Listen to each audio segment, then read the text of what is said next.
सेबी ने 15 लाख करोड़ रुपए का स्कैम पकड़ा है। इतनी रकम से दिल्ली जैसे 1 लाख विश्व स्तरीय स्कूल पूरे देश में खड़े किए जा सकते थे।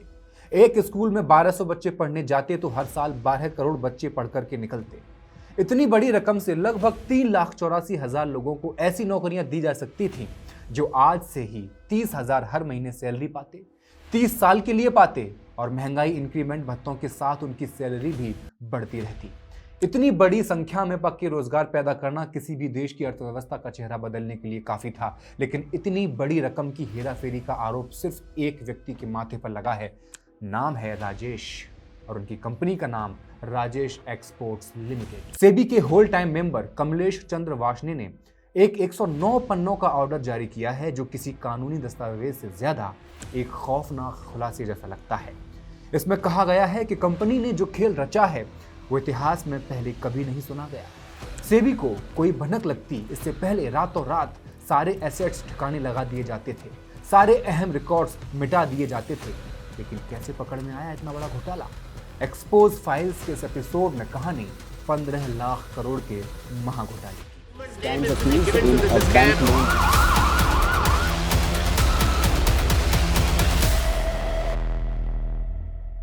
नमस्कार, मैं हेमंत और आप मॉलिटिक्स देख रहे हैं। राजेश एक्सपोर्ट्स लिमिटेड ये कंपनी सोने की रिफाइनिंग का काम करती है, सोने के गहने बनाती है और उनके एक्सपोर्ट का काम भी करती है। भारत में इनके शुभ ज्वेलर्स नाम से रिटेल्स शोरूम्स भी हैं। लंबे समय तक इसे भारत की सबसे बड़ी फॉर्च्यून 500 कंपनीज में गिना जाता रहा है, जिसका सालाना टर्नओवर कागजों पर लाखों करोड़ों रुपए में दिखाया जाता है। जी हां, कागजों पर। लेकिन इसका भांडा सेबी ने फोड़ दिया है। सच सामने लेकर आई है सेबी। सेबी का मुख्य काम शेयर बाजार के इन्वेस्टर्स के हितों की रक्षा करना है और उनके साथ होने वाली किसी भी धोखेबाजी को रोकना है। सेबी शेयर बाजार, म्यूचुअल फंड्स और ब्रोकर्स जैसी संस्थाओं के लिए नियम बनाता है ताकि बाजार निष्पक्ष और सुरक्षित तरीके से चलाया जा सके। राजेश एक्सपोर्ट्स पर आरोप था अपनी कमाई को बढ़ा चढ़ाकर दिखाने का और अपने इन्वेस्टर्स को धोखे में रखकर बाजार में अपनी झूठी साख बनाए रखने का। राजेश एक्सपोर्ट्स का दावा था कि कंपनी पूरी दुनिया का लगभग 35% सोना अकेले प्रोसेस करती है। साल 2022-23 की बात करें तो इस कंपनी ने अपना टोटल रेवेन्यू 3,39,000 करोड़ रुपए बताया था। इन्होंने कहा कि हमारा मुनाफा 1432 करोड़ रुपए का है। इन आंकड़ों के दम पर बाजार में इनकी मार्केट कैपिटलाइजेशन हजारों करोड़ रुपए की बनी हुई थी। लेकिन इनके भेजे गए डॉक्यूमेंट्स और इन्फॉर्मेशन को देखकर सेबी को इन पर शक होना शुरू हुआ, क्योंकि एक्सचेंज की फाइलिंग्स में से साल 2022-23 के न सिर्फ रिजल्ट्स से जुड़े ऑडिट रिपोर्ट्स और कैश फ्लो स्टेटमेंट्स जैसे बेहद अहम दस्तावेज गायब थे, बल्कि कंपनी अपनी सब्सिडियरी कंपनीज की अधूरी जानकारियां भी दे रही थी, अपने ही करीबियों के साथ किए गए पैसों के लेन देन को छुपा रही थी। यहां से शक और गहराता चला गया। कंपनी कॉर्पोरेट गवर्नेंस के रडार पर आ चुकी थी। साल 2023 में बड़े बड़े इन्वेस्टर्स और मार्केट एक्सपर्ट्स कंपनी की नीयत पर सवाल खड़े कर रहे थे, लेकिन इस पूरे महाघोटाले का भंडाफोड़ एक छोटे से इन्वेस्टर की शिकायत से हुआ। मार्च 2024 सेबी के पास एक शेयर होल्डर की कंप्लेंट पहुंचती है। आरोप लगता है कि राजेश एक्सपोर्ट्स की अकाउंट बुक्स में बहुत बड़ा झोल चल रहा है। इस शिकायत में सबसे बड़ा सवाल कंपनी के ट्रेड रिसीवेबल्स पर उठाया गया। जब कोई कंपनी हजारों करोड़ रुपए किसी दूसरी कंपनी को उधार देती है तो उसे वापस भी तो मांगती है। अगर राजेश एक्सपोर्ट्स ने किसी कंपनी को हजारों करोड़ रुपए उधार दिए तो वापस भी मांगने चाहिए, लेकिन वो मांग नहीं रही थी। सालों से अरबों पैसा उसका लटका पड़ा था कागजों में।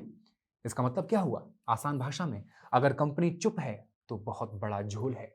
पैसे वापस न मांगने के दो कारण हो सकते थे। पहला, उन्होंने कागज पर नकली बिक्री दिखाकर कंपनियों को उधार दे दिया हो, और जब नकली बिक्री दिखाई है तो उनका पैसा तो कभी आना ही नहीं था, इसलिए उसे ट्रेड रिसीवेबल्स में यानी उधारी के खाते में डाल दिया गया। दूसरा कारण हो सकता है कि किसी बाहरी ग्राहक को न देकर के प्रमोटर्स की ही अपनी नकली या शेल कंपनीज को ट्रांसफर किया गया हो पैसा, ताकि उनकी कंपनी का टर्नओवर और प्रॉफिट बहुत बड़ा दिखने लगे और शेयर्स के दाम बढ़ जाएं, लोग इन्वेस्ट करें। इन सभी बातों को ध्यान में रखते हुए सेबी ने जांच शुरू की। अक्टूबर 2024 में एक स्पेशल इन्वेस्टिगेटिंग अथॉरिटी का गठन किया गया। खेल की गहराई को भांपते हुए दिसंबर 2024 में देश की जानी मानी फॉरेंसिक ऑडिटर संस्था बीडीओज इंडिया सर्विसेज को इस केस के पोस्टमार्टम के लिए मैदान में उतारा गया। लेकिन जैसे ही जांच की आंच प्रमोटर्स तक पहुंचनी शुरू हुई, राजेश एक्सपोर्ट्स के मालिकों ने अपना असली रंग दिखाना शुरू कर दिया। सेबी की जांच टीम को गुमराह करने की कोशिश की गई। बार बार मांगने पर भी अधूरे और फर्जी डॉक्यूमेंट्स दिए जाते रहे। सेबी और फॉरेंसिक ऑडिटर की इन्वेस्टिगेशन टीम के साथ कोई भी कोऑपरेशन नहीं किया गया। अब फॉरेंसिक ऑडिटर कंपनी के दफ्तर पहुंचे।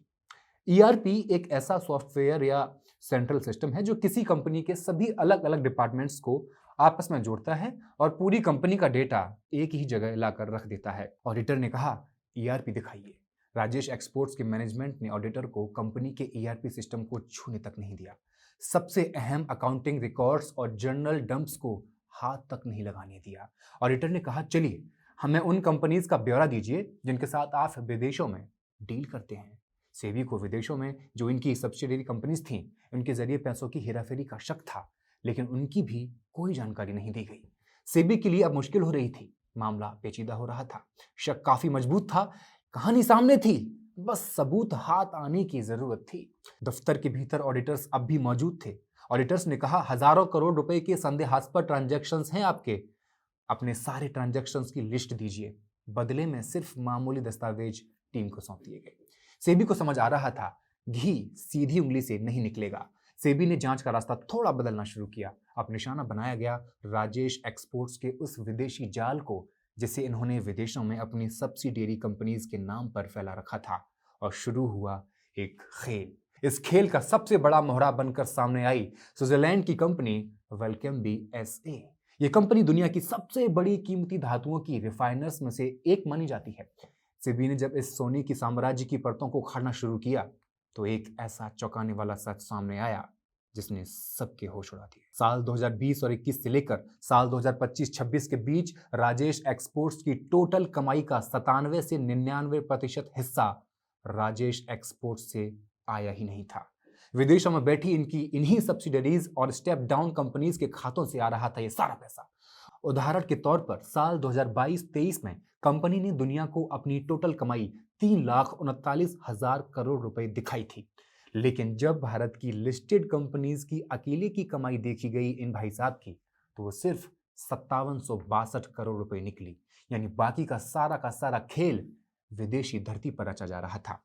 कानून के मुताबिक इन विदेशी कंपनीज के ऑडिटेड फाइनेंशियल स्टेटमेंट्स को पब्लिक करना बेहद जरूरी होता है। राजेश एक्सपोर्ट्स ने सेबी के इन नियमों को ठेंगे पर रख दिया और कई सब्सिडियरीज कंपनीज के खातों को छुपा कर रखा, किसी को नहीं बताया। इसकी जानकारी मांगने पर प्रमोटर्स ने खुद को बचाने के लिए, मालिकों ने खुद को बचाने के लिए दलील दी कि स्विट्जरलैंड के सख्त प्राइवेसी कानून उन्हें यह सीक्रेट डेटा शेयर करने की इजाजत नहीं देते। सेबी ने कहा, सुनिए, स्विस कानून भारतीय सिक्योरिटीज लॉ से ऊपर नहीं हो सकते, लिस्ट दीजिए। अब सेबी ने इन विदेशी कंपनीज के खातों को आपस में मिलाना शुरू किया।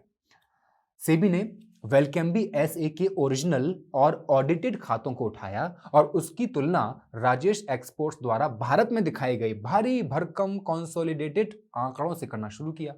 जैसे ही दोनों बैलेंस शीट आमने सामने आई, सच बाहर आ गया। स्विट्जरलैंड की उस कंपनी की असली और अकेली कमाई उस महासाम्राज्य का एक बेहद मामूली हिस्सा थी जिसका ढिंढोरा ये राजेश एक्सपोर्ट्स भारत में पीट रहा था।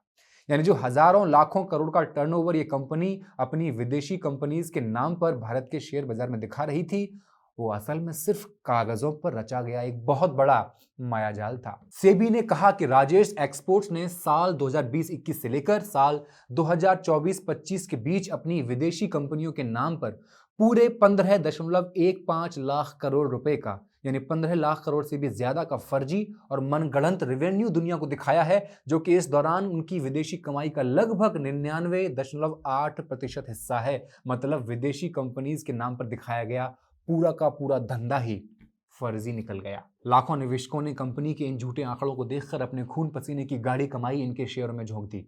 लेकिन हकीकत सिर्फ एक खोखलापन बनकर सामने आई, एक बड़ा स्कैम का रूप लेकर सामने आई।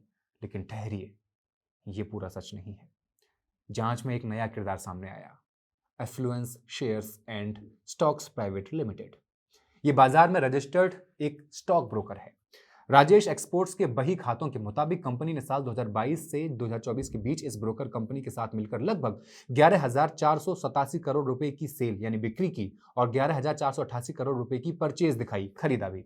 ये इतनी बड़ी रकम थी जो उस दौरान भारत में राजेश एक्सपोर्ट्स के कुल कारोबार का लगभग 66% हिस्सा थी। कागजों पर दिखाया गया कि कंपनी इस ब्रोकर के जरिए हजारों करोड़ का धंधा कर रही है। लेकिन जब सेबी इस ब्रोकर कंपनी के दफ्तर पहुंचा तो वहां सारा सच ताश के पत्तों की तरह बिखर गया। ब्रोकर के रिकॉर्ड्स के मुताबिक राजेश एक्सपोर्ट नाम की कंपनी कभी उनकी क्लाइंट थी ही नहीं, और न ही उनके बीच कभी कोई बिजनेस कॉन्ट्रैक्ट या कोई कानूनी समझौता हुआ था। तो फिर ये हजारों करोड़ का लेन देन कहां से आया? असल में ये पूरा खेल कंपनी के प्रमोटर, मालिक और एग्जीक्यूटिव चेयरमैन राजेश मेहता का पर्सनल गेम था। राजेश मेहता अपने खुद के पर्सनल ट्रेडिंग अकाउंट से सोने के गोल्ड डेरिवेटिव ट्रेड में सट्टेबाजी कर रहे थे। उन्होंने अपने पर्सनल बैंक अकाउंट से इस ब्रोकर को सिर्फ 7 करोड़ 45 लाख रुपए ट्रांसफर किए थे, जहां उन्हें करीब 3 करोड़ 50 लाख रुपए का नुकसान भी झेलना पड़ा था। राजेश मेहता ने अपनी इस पर्सनल सट्टेबाजी और घाटे को अपनी लिस्टेड कंपनी के खाते में डाल दिया और उसे हजारों करोड़ रुपए की कंपनी की खरीद बिक्री बनाकर पेश कर दिया। मकसद क्या था इसका? मकसद था अपनी जेब से किए गए पर्सनल ट्रेड को कंपनी का बिजनेस दिखा करके राजेश एक्सपोर्ट्स के स्टैंड अलोन सेल्स और परचेज के आंकड़ों को हवा में गुब्बारे की तरह फुला देना। जांच आगे बढ़ती रही। सेबी ने कंपनी के पैसों के मूवमेंट को ट्रैक करना शुरू किया। पता चला कि राजेश एक्सपोर्ट्स के खजाने से सैकड़ों करोड़ रुपए प्रमोटर राजेश मेहता और उनके करीबियों के पर्सनल बैंक अकाउंट्स में भेजे जा रहे थे। कंपनी के सालाना रिपोर्ट्स में तो दुनिया को दिखाने के लिए ये लिखा गया था कि राजेश मेहता को सिर्फ नाम मात्र की सैलरी दी जाती है, लेकिन असल में कंपनी के फंड्स का एक बहुत बड़ा हिस्सा उनके पर्सनल खातों में ट्रांसफर किया जा रहा था। कंपनी ने लिखित में कबूल किया है, हाँ, वे कंपनी का पैसा प्रमोटर के पर्सनल बैंक अकाउंट्स में रूट कर रहे थे। जब सेबी ने कहा कि ऐसा करने से पहले आपने बोर्ड मेंबर्स की मंजूरी ली होगी, उसके डॉक्यूमेंट्स या कोई कानूनी एग्रीमेंट है दिखा दो, तो कंपनी के पास दिखाने के लिए कुछ नहीं था। सेबी ने इसे कॉर्पोरेट गवर्नेंस का सबसे बड़ा फेलियर करार दिया। विदेशी कंपनीज की फर्जी कमाई को भारत के बही खातों में जबरदस्ती जोड़ा जा रहा था। कंपनी के पैसे को पर्सनल अकाउंट में रूट किया जा रहा था और पूरे अकाउंटिंग सिस्टम को ओपेक बना दिया गया था, धुंधला। कंपनी पर 3 मुख्य आरोप हैं। पहला, इसने जरूरी जानकारियां सेबी से छिपाई, अकाउंट्स में हेराफेरी की, और तीसरा, कॉर्पोरेट फंड्स का दुरुपयोग किया। इन आरोपों के मद्देनजर सेबी ने फौरन कंपनी के प्रमोटर और एग्जीक्यूटिव चेयरमैन राजेश मेहता पर शिकंजा कसते हुए उन्हें कंपनी के शेयरों की खरीद फरोख्त करने से रोक दिया है फिलहाल, ताकि वो बाजार में कोई और खेल ना कर सकें। लेकिन क्या कहानी सिर्फ इतनी सी है? नहीं, ये सिर्फ शुरुआत है। सेबी ने राजेश एक्सपोर्ट्स के शेयरों की खरीद फरोख्त या बाजार में किसी भी तरह की डीलिंग करने पर कंप्लीट बैन तो लगाया है, साथ साथ ये भी कहा है कि इन्वेस्टर्स ने जो भी दस्तावेज और सबूत मांगे हैं आपसे, उन्हें 30 दिनों के भीतर भीतर हर हाल में टेबल पर लाकर रखें।